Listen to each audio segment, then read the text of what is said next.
नमस्कार विद्यार्थियों। भव्यम क्लासेज हमीरपुर के डिजिटल प्लेटफॉर्म पर आप सबका स्वागत है। आज मैं आपके बीच में आपके कॉम्पिटिटिव एग्जामिनेशन को दृष्टिकोण रखते हुए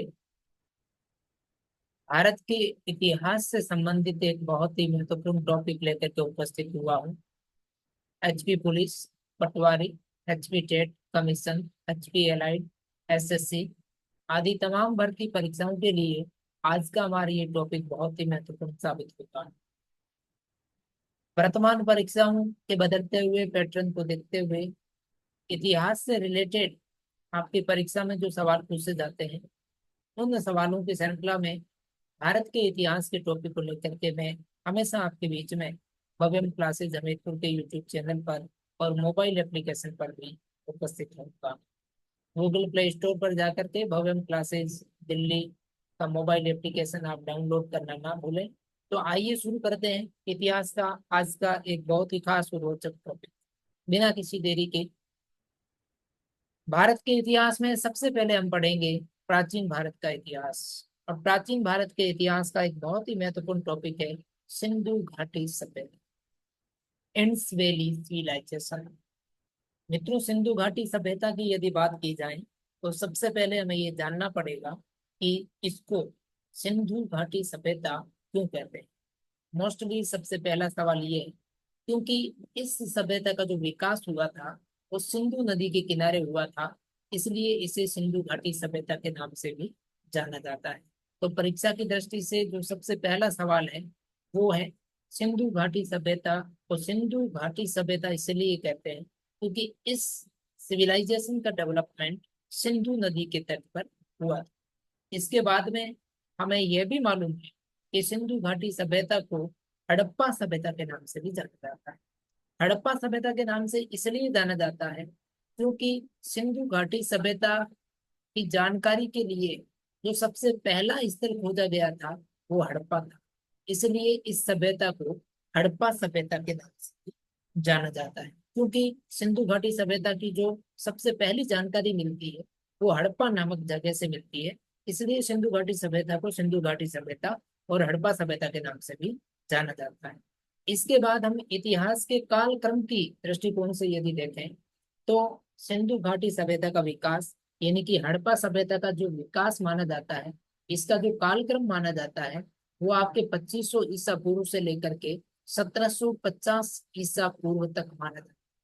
2500 ईसा पूर्व से लेकर के 1750 ईसा पूर्व तक सिंधु घाटी सभ्यता का विकास माना जाता है। बहुत ही महत्वपूर्ण है इसके कालक्रम को लेकर के।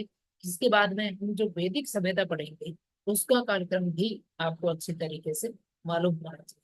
और इतिहास में तिथियों का और कालक्रम का अपने आप में एक बहुत ही महत्वपूर्ण इंपॉर्टेंस है।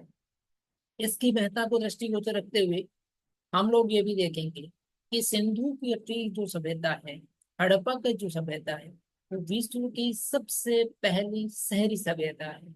बहुत से ऐसे विद्यार्थी सोचते होंगे कि सिंधु घाटी सभ्यता बहुत प्राचीन सभ्यता थी, तो उस समय पता नहीं शहरों का विकास था या नहीं था। लेकिन आप अच्छी तरीके से इस बात को समझ लें कि सिंधु घाटी की जो सभ्यता है वो वर्ल्ड की सबसे पहली शहरी सभ्यता थी, यानी कि विश्व की सबसे पहली शहरी सभ्यता का जो गौरव है वो सिंधु घाटी सभ्यता को प्राप्त है। ये नगरीय सभ्यता थी, ये शहरी सभ्यता थी, ये ग्रामीण सभ्यता नहीं थी। ये आपको अच्छे तरीके से ध्यान रखना है।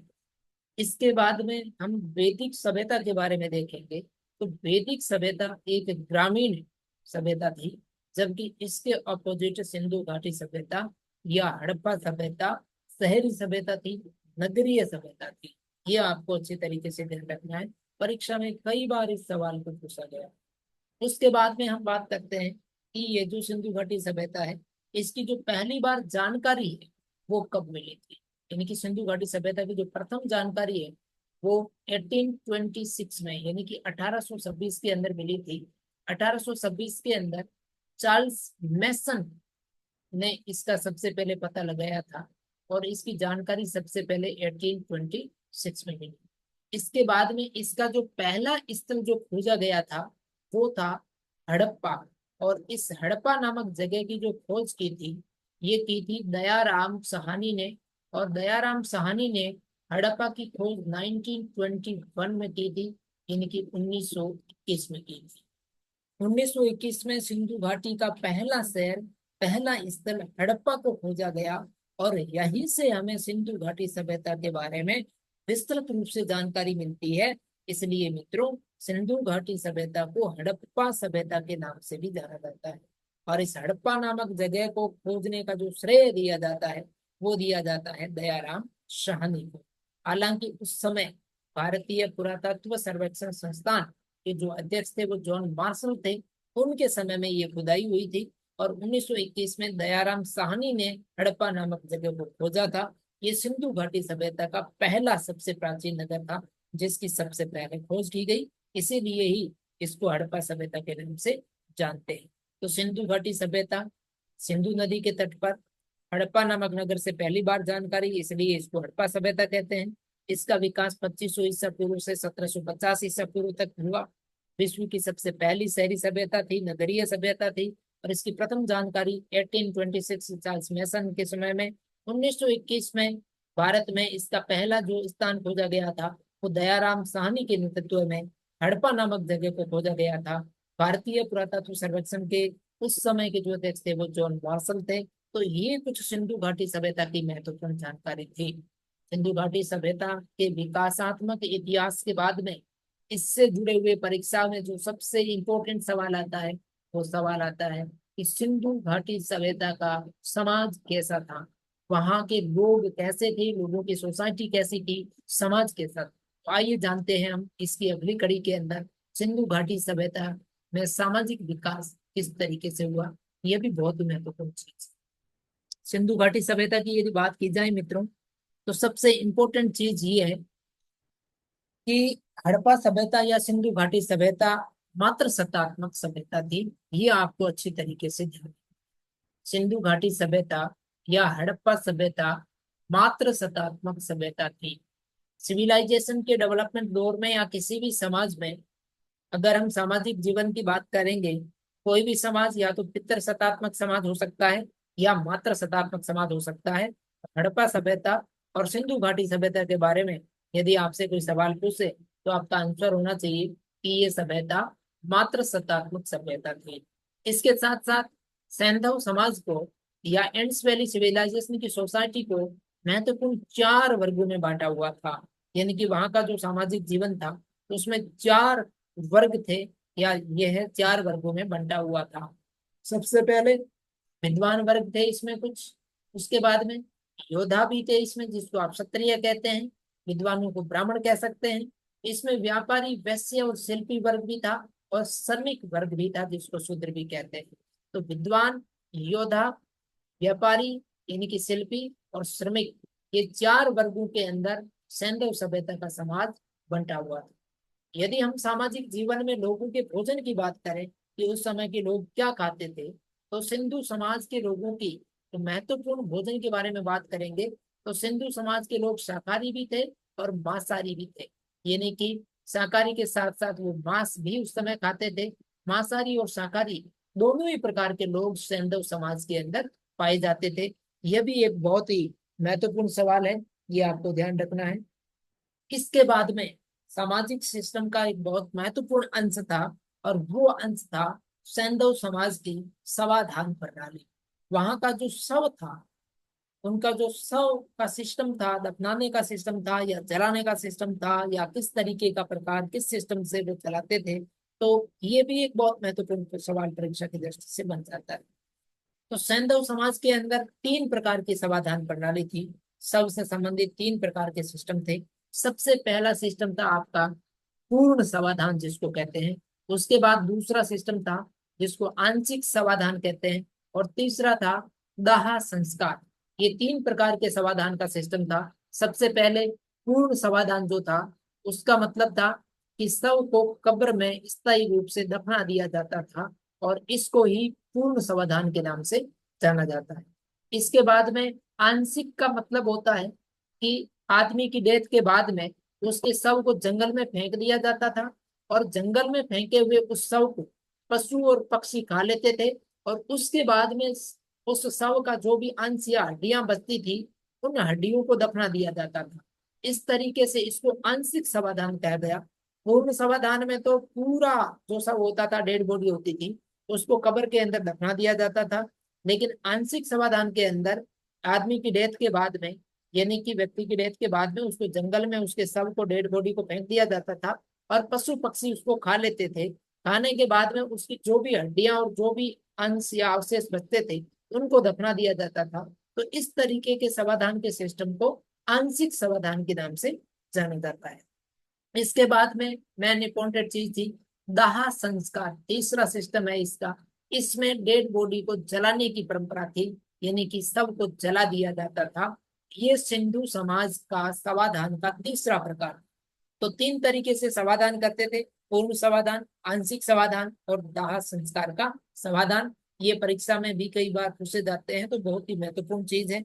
आप इसके साथ साथ में भव्यम क्लासेज, हमीरपुर भव्यम क्लासेज दिल्ली की जो ब्रांच है, वहाँ ऑफलाइन क्लासेज भी है, उसको भी आप अटेंड करें।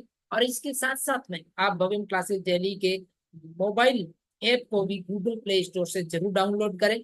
वहां पर हम भव्यम क्लासेज हमीरपुर की तरफ से एचपी पुलिस, एचपी पटवारी, टेट और कमीशन के बहुत ही महत्वपूर्ण लाइव और रिकॉर्डेड सेशन को लेकर के आते हैं। भव्यम क्लासेज दिल्ली के मोबाइल ऐप को भी आप गूगल प्ले स्टोर से जरूर डाउनलोड करें। अब हम लोग बढ़ते हैं आगे की तरफ। सिंधु समाज के बाद में हमें देखना पड़ेगा कि सिंधु घाटी की सभ्यता कैसी थी। तो इसमें एक सबसे महत्वपूर्ण प्रश्न जो ऐड होता है सिंधु सभ्यता को लेकर के, वो ये है, सिंधु सभ्यता का नगर नियोजन कैसा था। हम पहले भी पढ़ चुके हैं कि सिंधु घाटी की सभ्यता या हड़प्पा सभ्यता शहरी सभ्यता थी, नगरीय सभ्यता थी। जब ये नगरीय सभ्यता थी तो इसका नगर नियोजन कैसा था, किस तरीके से इसके नगर बनाए जाते थे, मकान कैसे बनाए जाते थे, गलियां कैसी थी इसकी, और मकान बनाने के लिए किसका प्रयोग किया जाता था, मकानों के दरवाजे किस तरफ खुलते थे, तो इस तरीके से घरों के अंदर कितने कमरे होते थे और क्या क्या चीजें ये बनाते थे, इन नगरों की जो खासियत थी, उनका नियोजन कैसा था, किस प्लानिंग से ये नगर बना रहे थे। जिस तरीके से हम वर्तमान युग के अंदर, आधुनिक समय के अंदर जो सिटी प्लानिंग से बनाते हैं, वैसे के वैसे सिंधु सभ्यता के शहरों के अंदर जो सिटी का, नगर का जो प्लानिंग था, वो किस तरीके से। सबसे पहले तो हमें ये सीखना पड़ेगा कि सिंधु घाटी सभ्यता विश्व के प्राचीनतम सुनियोजित नगर का अनुपम उदाहरण है। अगर वर्ल्ड के अंदर आप किसी भी सभ्यता की बात करेंगे तो उसमें नगरीय सभ्यता में वेल प्लान नगर की जो डेवलपमेंट की स्कीम है, उसका सबसे प्राचीनतम उदाहरण है वो सिंधु घाटी सभ्यता है या हड़प्पा सभ्यता है। तो पहला प्रश्न आपका बन गया, विश्व के प्राचीनतम सुनियोजित जो नगर है वो सिंधु घाटी सभ्यता के अनुपम उदाहरण है। उसके बाद में यदि हम लोग मकान की बात करेंगे तो सिंधु घाटी सभ्यता के जो मकान थे उसमें पक्की ईंटों का प्रयोग किया जाता था। ये आपको अच्छी तरीके से ध्यान रखना है, आपकी परीक्षा की दृष्टि से बहुत ही महत्वपूर्ण चीज है। सिंधु घाटी सभ्यता के मकानों में पक्की ईंटों का प्रयोग किया जाता था, यानी कि आप हड़प्पा में भी देखेंगे और मोहनजोदड़ो में भी देखेंगे, तो आपको सिंधु घाटी सभ्यता के हड़प्पा और मोहनजोदड़ो दोनों जगह पर पक्की ईंटों से बने हुए मकान मिलेंगे। इसका मतलब है कि विश्व की सबसे प्राचीनतम सुनियोजित नगरीय और शहरी सभ्यता सिंधु घाटी सभ्यता के मकान पक्की ईंटों से बनाए जाते थे, जिसके उदाहरण हमें हड़प्पा और मोहनजोदड़ो में भी देखने को मिलता है। आपकी पुलिस की, पटवारी की, टेट की और कमीशन की, एसएससी की परीक्षाओं में भी ऐसा सवाल जरूर आता है और बहुत इंपॉर्टेंट सवाल।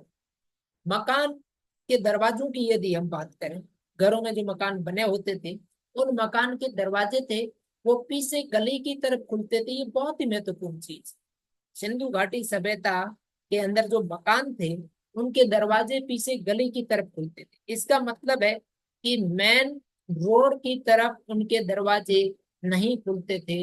इसको आप अच्छे तरीके से ध्यान रखना। सिंधु घाटी सभ्यता के मकानों के दरवाजे मेन रोड की तरफ नहीं खुलते थे और पीछे गली की तरफ खुलते थे। ये बहुत महत्वपूर्ण चीज है, इसको भी ध्यान रखना पड़ेगा। हम एक और बहुत अच्छा नगरीय सुनियोजित नगर प्रणाली का वेल प्लान सिस्टम अगर देखते हैं, तो इसमें हमें इस बात का भी ध्यान रखना पड़ेगा कि सिंधु घाटी की जो सड़कें थी, हड़प्पा सभ्यता की या सिंधु घाटी सभ्यता की जो सड़कें थी, वो बहुत ही चौड़ी सड़कें थी। और आप मोहनजोदड़ो में ऐसी चौड़ी सड़कें देख सकते हैं जहां पर 10 मीटर की चौड़ी सड़कों का उदाहरण भी हमें प्राप्त हुआ है। तो मोहनजोदड़ो में 10 मीटर तक की चौड़ी चौड़ी सड़कें भी मिली है, जिससे ये अंदाजा लगाया जाता है कि सिंधु घाटी सभ्यता के अंदर बहुत ही चौड़ी चौड़ी सड़कों का विकास किया जाता था। जहां तक सड़कों के किनारे नालियों की बात है, गंदे पानी के निकासी की बात है, पानी के निकासी की बात है, तो सिंधु सभ्यता के अंदर या हड़प्पा सभ्यता के अंदर यहाँ की जो नालियां थी वो ढकी हुई नालियां थी, यानी कि नालियों को ऊपर से ढक दिया जाता था। पानी के निकासी के लिए जो नालियां थी, इससे भी इंपॉर्टेंट है, ये भी ध्यान रखना है आपको कि सिंधु सभ्यता में पानी की निकासी के लिए जो नालियां होती थी उनको ढक दिया जाता था, इनके ऊपर से खुला नहीं छोड़ा जाता था। तो ढकी हुई नालियों के उदाहरण भी हमें इन नगरों से देखने को मिलते हैं। इसके बाद में जब ये मकान बनाते थे, घर बनाते थे, तो घरों के अंदर 4 या 5 कमरे होते थे। 4-5 कमरों के अलावा इसमें स्नानागार भी बनाया जाता था, आंगन भी बनाया जाता था। इस तरीके के कुछ फॉर्मेट आप सिंधु घाटी सभ्यता के घरों के अंदर मकानों में या देख सकते हैं। तो ये सिंधु घाटी सभ्यता का नगर नियोजन वैन प्लान जो स्कीम था वो ये था। इससे पहले हमने सिंधु घाटी सभ्यता के बारे में देखा कि ये सभ्यता का विकास कब किया गया, इसका विकास क्रम कब था, कालक्रम कब था। उसके बाद में हमने सिंधु सभ्यता के बारे में देखा, इसके समाज के बारे में देखा, समाधान का सिस्टम क्या था, इनका जो भोजन था वो कैसा था, और इन लोगों की आजीविका कैसी थी, समाज कितने वर्गों में बांटा गया था, और इसके साथ साथ समाज मात्र सकारात्मक भी था।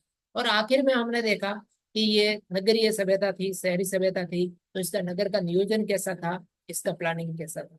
इस तरीके से सिंधु घाटी सभ्यता के बारे में आज के हमारे इस लेक्चर में हमने एक बहुत महत्वपूर्ण जानकारी अर्जित करी।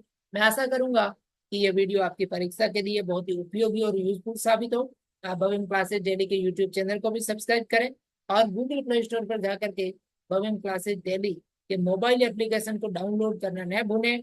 ऑफलाइन ब्रांच भविम क्लासेज हमीरपुर में ऑफलाइन एडमिशन ले सकते हैं। Thank you so much.